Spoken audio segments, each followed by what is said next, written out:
Investigadores rusos a finales de los 40 mantuvieron a 5 personas despiertas por 15 días utilizando un estimulante basado en gas. Los tuvieron encerrados en un ambiente sellado para monitorear cuidadosamente el uso de oxígeno, de manera que el gas no los matase, debido a las altas concentraciones de gas.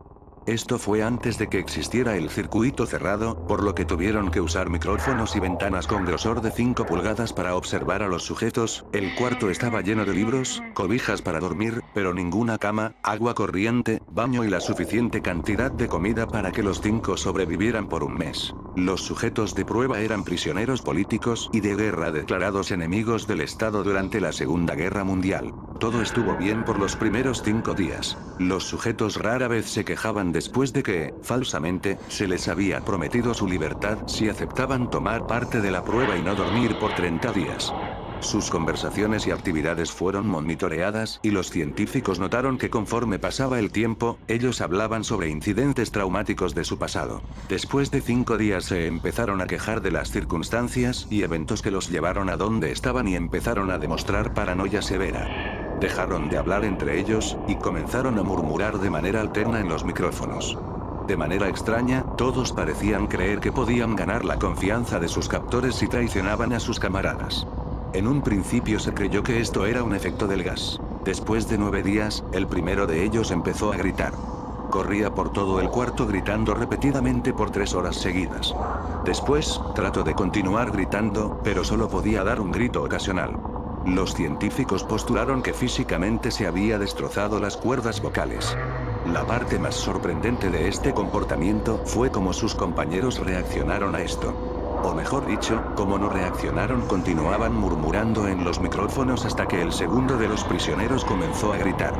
2 de los prisioneros que no gritaban, tomaron los libros y llenaron página tras página de sus propias heces, y de manera calmada, los pusieron sobre las ventanas del cuarto. Los gritos cesaron de repente, al igual que los murmullos de los micrófonos. Pasaron otros 3 días. Los investigadores checaban los micrófonos constantemente para asegurarse de que trabajaban, porque creían que era imposible no escuchar sonidos con 5 personas dentro. El consumo de oxígeno indicaba que los 5 debían seguir vivos. De hecho, el consumo de oxígeno era el necesario para 5 personas que hacían ejercicio extenuante. En la mañana del 14º día, los investigadores hicieron algo que no debían hacer para llamar la atención de los prisioneros. Utilizaron el intercom dentro del cuarto, esperando provocar respuestas de los prisioneros, pues temían que estuviesen muertos o en estado vegetal. Anunciaron: abriremos el cuarto para probar los micrófonos. Aléjense de las puertas y acuéstense con las manos atrás en el piso o se les disparará. Se le otorgará la libertad a uno de ustedes si obedecen. Para su sorpresa, escucharon solo una frase, con voz calmada: no queremos ser liberados. Hubo un gran debate entre los investigadores y fuerzas militares que financiaban el proyecto. Sin poder provocar más respuestas utilizando el intercom, finalmente se decidió abrir el cuarto a la medianoche del día número 15. Se limpió el gas del cuarto, y se llenó de aire fresco. Inmediatamente, voces de los micrófonos empezaron a objetar. 3 voces diferentes rogaban por la vida de sus seres queridos, que encendieran el gas nuevamente. Se abrió el cuarto para sacar a los prisioneros.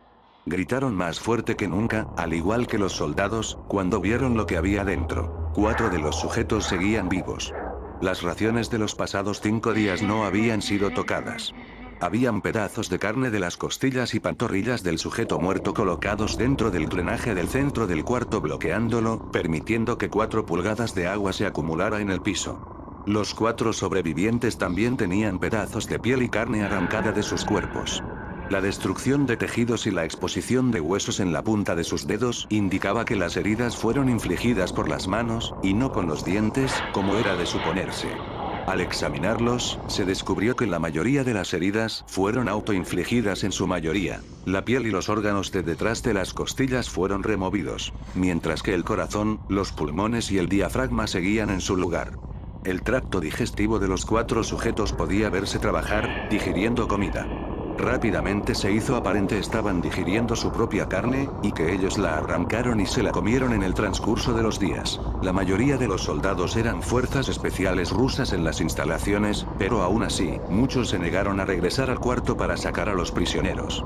Estos sin embargo, insistían a gritos que los dejaran dentro y de manera alterna rogaron y demandaron que se encendiera el gas nuevamente, para evitar quedarse dormidos. Para sorpresa de todos, los sujetos pusieron una resistencia feroz durante la extracción. Un soldado ruso falleció cuando uno de los sujetos le mordió el cuello, otro fue gravemente herido cuando otro de los prisioneros le mordió la arteria femoral y los testículos.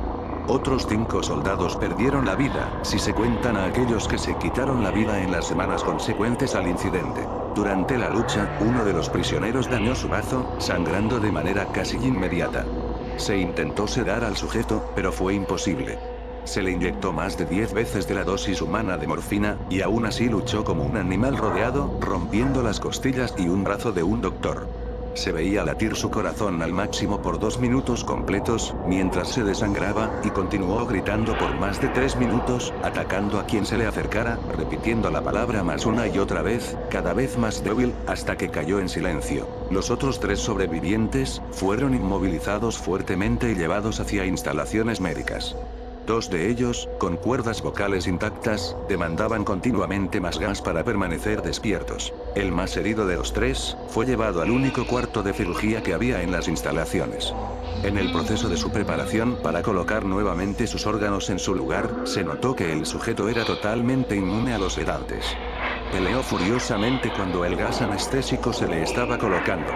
Se necesitó un poco más de anestesia de la normal para sedarlo, pero al momento que sus ojos se cerraron, su corazón se detuvo.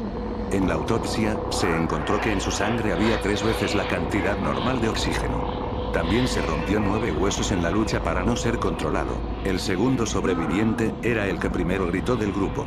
Con sus cuerdas vocales destruidas, no pudo objetar la cirugía, y solo reaccionaba agitando violentamente la cabeza en desacuerdo cuando se le administraba el gas anestésico. Afirmó violentamente con la cabeza cuando alguien sugirió hacer la cirugía sin anestesia, y no reaccionó durante la misma, que duró 6 horas en la cual se intentó reemplazar sus órganos abdominales y cubrirlo con lo que quedaba de su piel. El cirujano afirmó que era médicamente imposible que el sujeto siguiera con vida. Una enfermera aterrada que ayudó en la cirugía, comentó que la boca del paciente formaba una sonrisa cada vez que sus ojos se encontraban. Cuando la cirugía terminó, el sujeto miró al cirujano y empezó a hacer sonidos fuertemente, como tratando de hablar. Asumiendo que esto era de gran importancia, el cirujano le entregó un papel y una pluma, para que el paciente pudiera comunicarse. Sigue cortando, escribió. Se le hizo la misma cirugía sin anestesia a los otros 2 sujetos. Se les tuvo que inyectar un paralítico, pues ellos reían constantemente, y le era imposible realizar la operación al cirujano. Una vez paralizados, solo podían interactuar con sus ojos. En el momento en que pudieron hablar nuevamente, exigieron una vez más el gas estimulante. Los investigadores trataron de averiguar por qué se lastimaron de esa forma a sí mismos, y por qué querían el gas nuevamente. La única respuesta fue: debo permanecer despierto. Se reforzó a los 3 sujetos y los devolvieron al cuarto, para espera de su destino. Los investigadores, enfrentando la furia de sus benefactores militares por haber fallado las metas del proyecto, consideraron dar eutanasia a los prisioneros. El comandante, un ex KGB, vio potencial en el proyecto, y en su lugar decidió ver qué pasaría si ponían el gas nuevamente. Los científicos se negaron rotundamente, pero al final, tuvieron que aceptar. En preparación para ser sellados nuevamente en el cuarto, los prisioneros fueron conectados a un monitor EEC. Para sorpresa de todos, los 3 dejaron de pelear en el momento que se dieron cuenta que los regresarían al gas. En este momento, era obvio que los 3 estaban haciendo un gran esfuerzo por mantenerse despiertos. Uno de los prisioneros estaba murmurando una canción. El sujeto mudo peleaba con sus ataduras de piel, como si tratara de enfocarse en algo. El último sujeto mantenía su cabeza en la almohada, y parpadeaba rápidamente. Siendo este el primero al que se le puso leer, la mayoría de los investigadores monitoreaban sus ondas cerebrales con sorpresa. Eran normales la mayor parte del tiempo, aunque algunas veces aparecía una línea recta de manera inexplicable. Parecía que repetidamente sufrían de muerte cerebral. Mientras analizaban los datos, una enfermera notó que los ojos del sujeto se cerraron. Sus ondas cerebrales cambiaron inmediatamente por las de sueño profundo, luego se pusieron rectas, y de manera simultánea, su corazón se detuvo. El único sujeto que quedaba que podía hablar comenzó a gritar para que lo encerraran en ese momento. Sus ondas cerebrales mostraba las líneas rectas del sujeto que acababa de morir por quedarse dormido. El comandante dio la orden de sellar el cuarto con los 2 prisioneros dentro, junto con 3 de los científicos. Uno de los 3, inmediatamente tomó un arma y abrió fuego contra el comandante, matándolo de un tiro entre los ojos. Después apuntó al prisionero mudo y le voló el cerebro. Apuntó al prisionero que quedaba vivo, mientras que los demás investigadores escaparon del cuarto. No me encerrarán con estas cosas. No contigo. Le gritaba al prisionero que estaba atado al camastro. ¿Qué eres? Demandó. Necesito saber. El prisionero sonrió. ¿Tan fácilmente te has olvidado de mí? El prisionero preguntó. Somos ustedes. Somos la locura que está encerrada en todos ustedes, rogando por libertad en cada momento de tu vida, desde lo más profundo de tu mente animal. Somos aquello de lo que te escondes en tu cama todas las noches. Somos lo que duermes y silencias y paralizas cuando te vas a tu cielo nocturno, donde no te podemos alcanzar. El investigador hizo una pausa. Apuntó al corazón del prisionero y disparó. El mostró una línea recta mientras el sujeto débilmente murmuró casi tan libre.